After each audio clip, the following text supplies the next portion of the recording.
Pemirsa, pengacara asal Klaten yang juga alumni Fakultas Hukum UGM menggugat Presiden ke-7 Joko Widodo terkait ijazah. Penggugat mengklaim Jokowi melawan hukum lantaran tidak pernah hadir dalam persidangan serta tidak pernah menunjukkan ijazahnya di depan publik. Yang mengatakan tolong viralkan. Baik, Pak. Viralkan ya. Ingat ya, kepolisian itu bekerja ya atas dasar sumpah jabatan. Mereka berjanji untuk menegakkan hukum dengan sesuai benar. Tapi kali ini saya nilai sudah tidak benar. Ketika tidak benar, ingat, saya Guntur Lareba. Putusan polisi itu, putusan mahkamah itu saya robek. Ya, kalau sudah penegak hukum nggak benar, kita tidak perlu patuhi lagi. Betul. Kasih melawan. Jadi sekali lagi, saya ini di depan kantor Polres, ya, saya ingin mengatakan bahwa kalau polisi tidak menegakkan hukum, maka kami tidak akan patuhi hukum. Kami tidak pernah hukum. Kalau hukum mau dipaksakan, tembak. Saya minta ditembak. Polisi kan punya senjata, tembak. Ya, saya ingin mengatakan bahwa rumah perlindungan hadir bukan untuk main-main. Kalau polisi itu memaksakan, tembak. Saya sudah biasa. Ya. Jadi saya sudah biasa. Oke, saudara-saudara, ya, tetap semangat, jaga ketertiban, jangan mengacaukan. Tapi saya tunggu. Ketika polisi tidak bisa menegakkan hukum, maka kita akan patuh pada hukum. Kami penegak hukum, dilindungi undang-undang. Ya, tidak ada. Hari ini kalau tidak ada jawaban, kami akan melakukan apa saja. Ya, kami akan tunggu dan kami akan menegakkan hukum. Ya. Presiden ke-7 Jokowi digugat oleh gabungan pengacara yang tergabung dalam kelompok tolak ijazah palsu usaha gak punya malu atau tipu UGM. Koordinator tim tipu UGM M. Taufik mengatakan bahwa langkah itu merupakan sanggahan dari putusan Pengadilan Negeri Jakarta Pusat yang memenangkan Jokowi. Jika dalam gugatan kali ini Jokowi kalah, maka dirinya akan menanggung utang negara sebesar 7.000 triliun rupiah.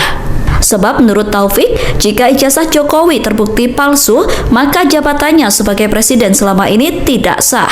Pernyataan itu disampaikan oleh Taufik. Taufik mengatakan gugatan terbaru ini bertujuan untuk memberikan pendidikan kepada masyarakat. Pokok gugatan ini menurut Taufik adalah Jokowi mendaftarkan diri sebagai pejabat publik dengan cara tidak sah.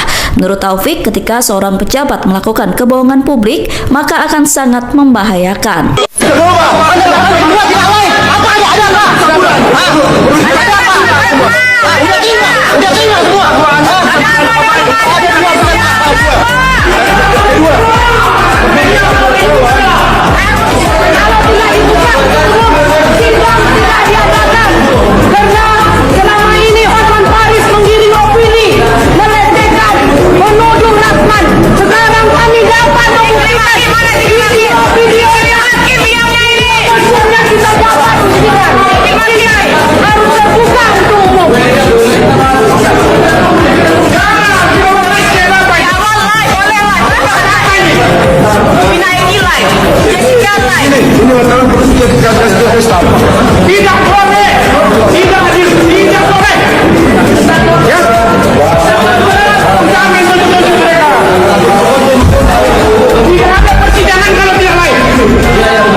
Saya alumnus UGM ya, saya Dr. Edi Hardung. Pertama gini, Rektor UGM mengatakan bahwa Joko Widodo itu adalah lulusan UGM, tapi dia tidak mengatakan bahwa ijazah Jokowi itu asli, ya. Dia tidak mengatakan itu asli. Nah, dari putusan-putusan di sidang KIP ini merupakan senjata bagi kami dalam menghadapi Polda Metro. Ya, kami akan tanyakan ijazah asli yang Polda Metro pegang itu dari siapa? Apakah ada daftar tanda terima dari UGM? Kalau misalnya dari UGM, ini jelas membantah ya keterangan dari rektor sendiri bahwa dia tidak pegang ijazah asli itu karena sudah di tangan Jokowi. Ya, berarti itu pertama. Berarti Polda Metro dapat dari Jokowi sendiri. Nah, Data dari Polda Metro ini, ijazah asli ini nanti akan dicocokkan dengan legalisir yang diterima oleh KPU. Kami akan kejar siapa sih yang legalisir sebenarnya. Ya, karena laporan dari sejumlah aktivis ulama ya dan Roy Suryo CS ke Bareskrim mengatakan mereka tidak pegang ijazah aslinya tapi fotokopi, hanya dibanding dengan 3 temannya. Sementara Polda Metro mengatakan ada aslinya. Nah, ini yang akan kami kejar. Nah, lalu yang kedua yang ingin saya katakan, sebenarnya UGM belum terlambat ya kalau ingin memang menyelamatkan kampus ini. Saya mengatakan UGM itu pertama pihak rektorat, dalam hal ini pejabatnya di bawah pimpinan rektor sekarang, mungkin sudah saatnya alumni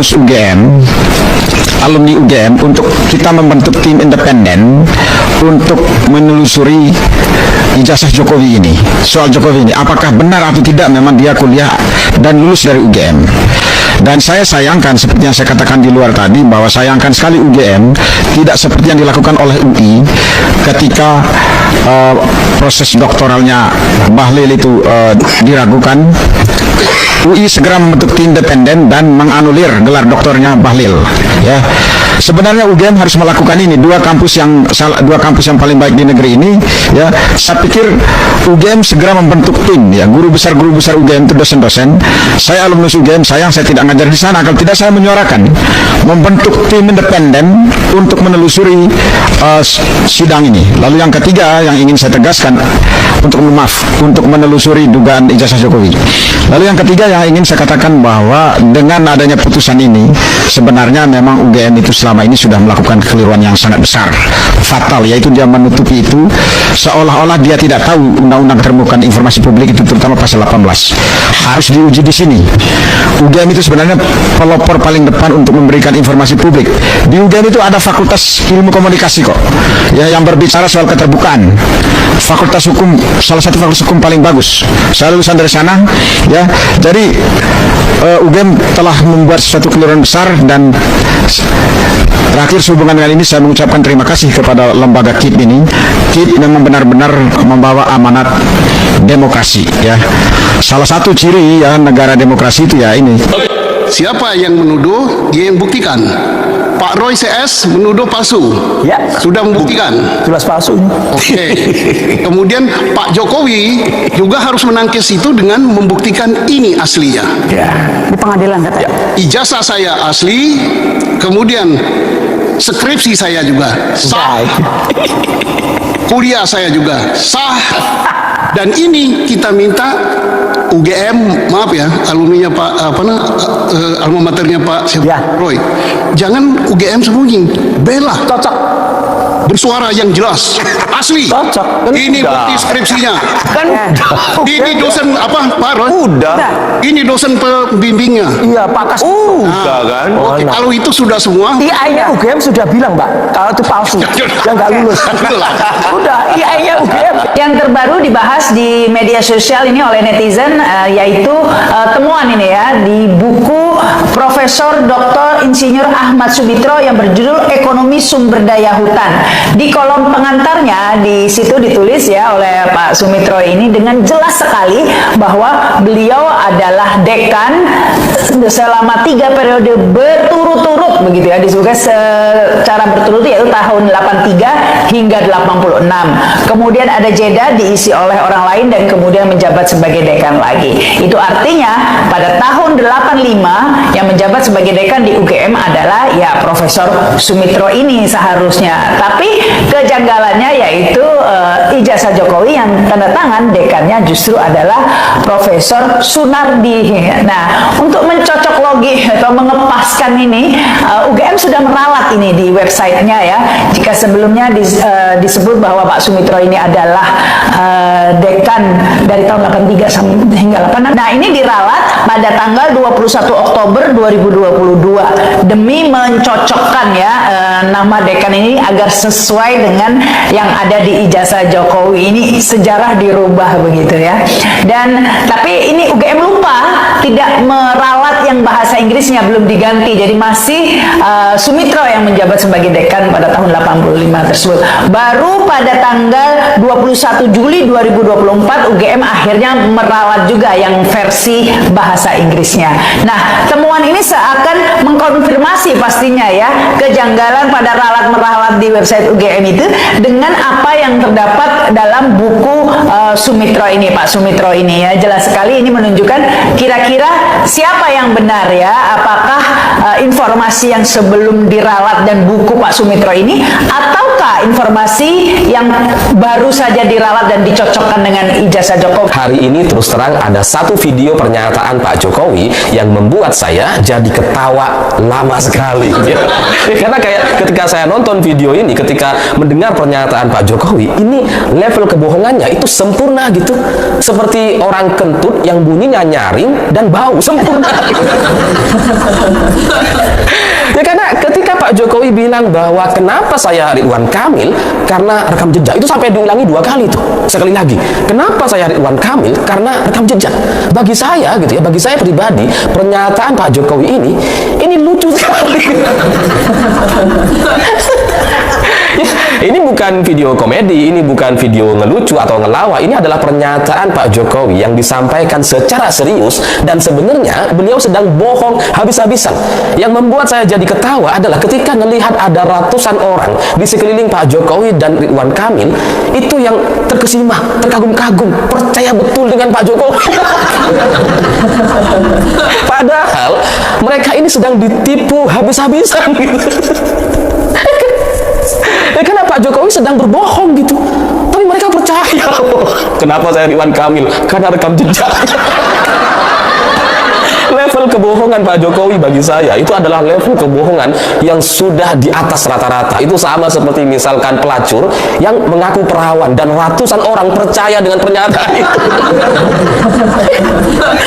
Itu yang membuat saya jadi ketawa gitu. Bayangkan ada orang yang kemudian pelacur gitu ya, terus mengaku perawan, dan ada ratusan orang di sekelilingnya percaya betul. Wah, orang ini hebat sekali, mulia sekali. Seolah-olah seperti itu. Karena ketika mau bicara soal rekam jejak terkait Ridwan Kamil di mata Pak Jokowi, itu nggak ada yang positif sebenarnya. Ya bagaimanapun saya sedikit banyak lah ikut Pak Jokowi gitu ya. Pernah juga lah menjadi bagian dari stafnya Pak Jokowi ketika menjadi presiden selama beberapa tahun gitu. Ya tahu betul, paham betul bagaimana pemikiran Pak Jokowi soal Ridwan Kamil, pendapat Pak Jokowi soal Ridwan Kamil itu secara pribadi gitu ya. Itu Ridwan Kamil dianggap sombong gitu ya, nggak mau nggak mau dengar orang lain, sombong sekali. Itu pendapat pribadi. Karena kalau kita bicara soal rekam jejaknya, banyak yang negatif gitu. Ya saya sebelum saya lanjut kepada rekam jejak Ridwan Kamil yang sudah ada di media. Ya, halo teman-teman, kembali lagi bersama saya di channel ini. Kita sudah menyaksikan bagaimana cuplikan video yang sangat menarik. Dan tuh teman-teman, sebelum kita bedah lebih dalam isu panas hari ini, jangan lupa untuk berikan komentar kalian dan subscribe channel ini agar teman-teman tidak ketinggalan informasi menarik yang kita sampaikan. Teman-teman, hari ini kita disuguhkan sebuah dinamika politik hukum yang sangat menarik perhatian publik. Ya teman-teman, topik lama yang kembali mencuat dan semakin memanas, kelanjutan persidangan Cetizen lawsuit terkait dugaan ijazah palsu mantan Presiden Joko Widodo. Ya sobat politik, ingatkah kita tentu belum lupa dengan janji terbuka yang disampaikan oleh Bapak Presiden Joko Widodo pada Desember lalu. Ya di mana teman-teman saat itu beliau secara terbuka menyatakan di hadapan media bahwa jika diperintahkan oleh majelis hakim, ya beliau akan hadir langsung dan membawa seluruh ijazah aslinya mulai dari SD, SMP sampai SMA hingga ijazah S1 dari Fakultas Kehutanan UGM. Namun teman-teman, apa yang terjadi dalam persidangan terbaru di PN Solo? Ya boro-boro membawa tumpukan ijazah asli tersebut. Ya sosok mantan Presiden ketujuh kita itu justru tidak menampakkan batang hidungnya. Ya bahkan tim kuasa hukum yang mewakilinya pun sama sekali tidak membawa dokumen ijazah asli. Ya ini melainkan hanya menyerahkan satu bukti berupa salinan atau kopi dari dokumen asli pemindaian atau file scan laporan polisi. Ya ini teman-teman, kekecewaan tidak hanya dirasakan oleh para penggugat, tetapi juga memicu reaksi keras dari netizen dan masyarakat luas, di mana teman-teman pihak Universitas Gadjah Mada UGM yang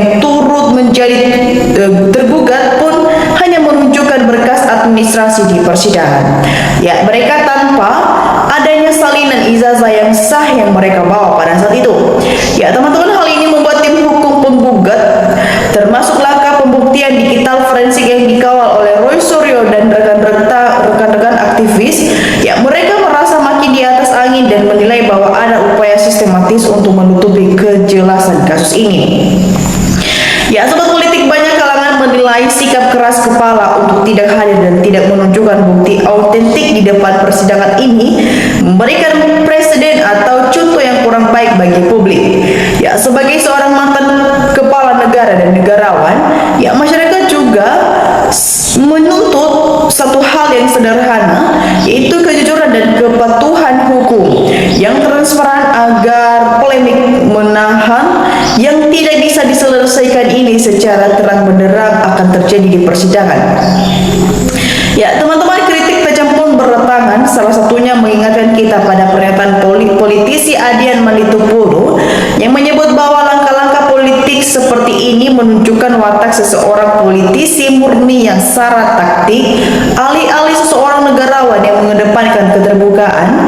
Ya, publik ini juga mulai membaca arah jangka panjang dari strategi politik Jokowi, yang mulai dari pengundisian figur-figur di berbagai lembaga hukum saat beliau masih menjabat, hingga ambisi menyelenggarakan kekuasaan melalui sang anak Gibran Raka Buming Raka yang jalannya terbuka dan lebar setelah adanya perubahan batasan syarat usia oleh pamannya di Mahkamah Konstitusi. Ya, teman-teman, di sisi lain situasi ini kini juga menjadi ujian berat dan keluhan masyarakat bagi pemerintahan Presiden Prabowo Subianto, di mana publik berharap agar pemerintahan yang baru ini tidak sekedar omon-omon atau memberikan janji manis saja, melainkan benar-benar tegas dalam menegakkan supremasi hukum tanpa pandang bulu serta membersihkan institusi dari oknum-oknum yang hanya atau haus kekuasaan. Ya, sobat politik, semua masyarakat kita hari ini sudah semakin pintar dan kritis dalam membaca arah meta angin politik. Ya, kita tentu ingin bangsa ini, teman-teman, bergerak ke arah yang lebih baik, ya, di mana hukum ditegakkan secara adil dan kebenaran tidak disembunyikan di balik temeng kekuasaan.